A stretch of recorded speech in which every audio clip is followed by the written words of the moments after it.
Rain drizzled softly over the quiet town of Maplewood, coating the streets in a thin silver sheen.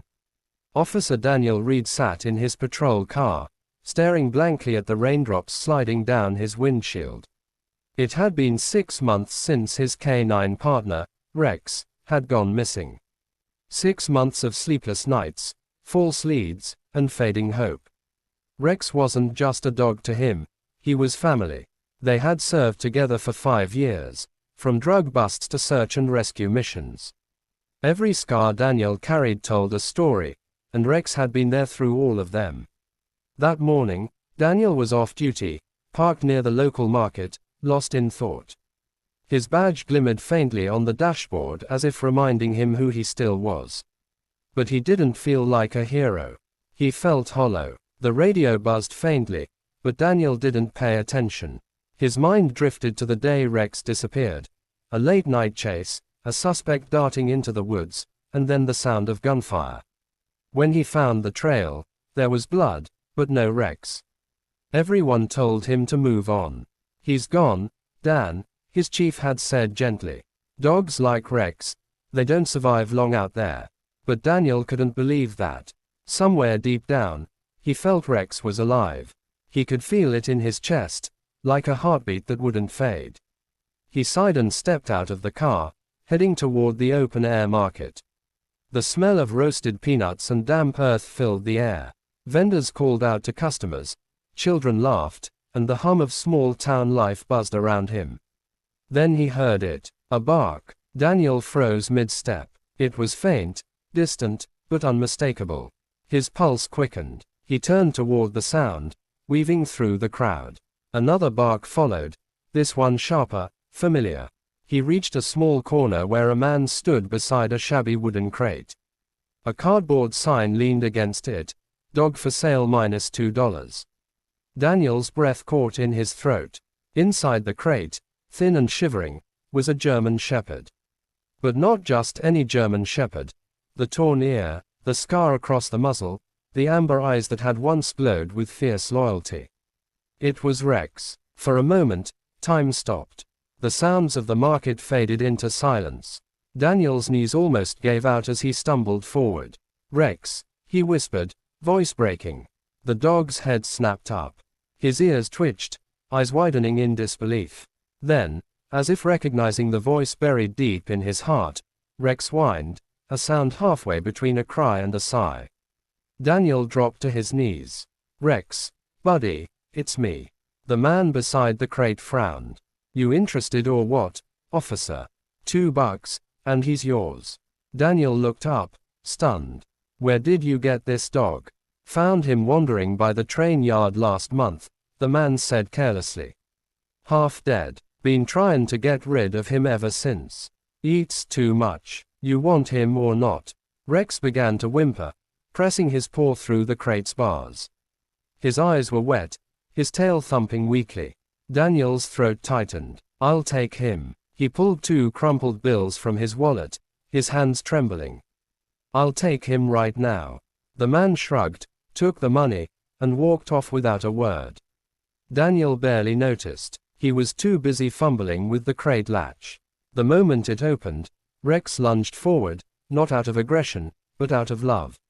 He leapt straight into Daniel's arms, whining, licking his face, tail wagging uncontrollably. Daniel's tears mixed with the rain as he buried his face in Rex's fur. "I thought I lost you," he choked. "I thought I lost you forever." Rex barked softly, as if to say, "I never stopped looking." People in the market stopped to watch. An officer hugging his dog in the rain, both crying in their own way. A few smiled, a few wiped their eyes.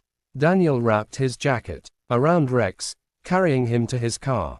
The dog was thinner, weaker, his paws cracked, fur dull. But those eyes, they still had the same fire. As he laid Rex gently on the passenger seat, the dog rested his head on Daniel's lap and sighed, a deep, peaceful sigh, like coming home after a long battle. "Let's get you home, partner," Daniel whispered. That night, Daniel stayed up tending to Rex, cleaning his wounds, feeding him, whispering stories from the months they'd lost. The apartment was filled again with the sound of breathing, paws tapping, and quiet gratitude. Over the next few weeks, Rex began to heal. The vet said it was a miracle he'd survived at all. Malnourished, dehydrated, shot in one leg, and yet he'd fought to live. Daniel took a leave from duty just to care for him. He would sit by Rex's side every morning, his coffee growing cold as the sun rose. "You're tougher than all of us," he'd say with a soft smile. But one morning, Daniel noticed something strange. Rex would whine when he saw children at the park. He'd try to limp toward them, as if searching for something. Daniel grew curious. He followed Rex one day as he led him toward an abandoned cabin by the edge of town. There, they found something that made Daniel's heart stop. A small girl, no older than 6, sitting alone on the porch steps. She was thin, shivering, her face streaked with tears. Rex barked gently and ran to her, licking her hands. The girl smiled faintly. "You came back," she whispered. Daniel approached carefully. "Sweetheart, do you know this dog?" She nodded. "He found me when I was lost. He stayed with me all night until someone came. Then, he left." Daniel knelt down, his heart swelling. "He saved you." She nodded again, hugging Rex tightly. "He's my hero." Rex looked between the two of them, his old master and the little girl he had saved, and wagged his tail softly. The story spread through Maplewood like wildfire. The lost K9 who returned home after saving a child.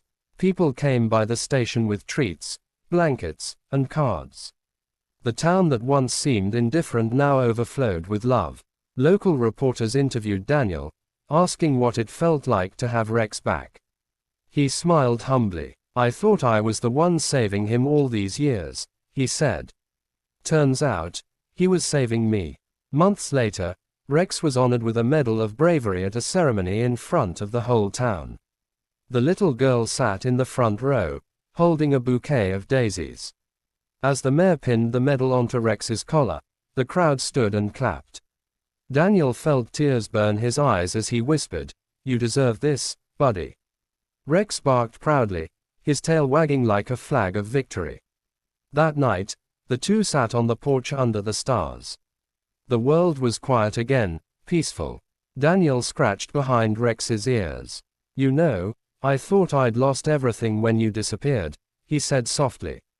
"But maybe, you were just out there reminding the world what loyalty means." Rex rested his head on Daniel's knee, closing his eyes. The stars above shimmered faintly, reflecting in the puddles left by the rain. In that silence, Daniel felt something he hadn't in months: peace. Because sometimes, miracles don't come with thunder or light. Sometimes, they return quietly, wearing scars and wagging tails. And in that small town of Maplewood, people would forever remember the day an officer found his missing K9 being sold for $2, and how love proved priceless.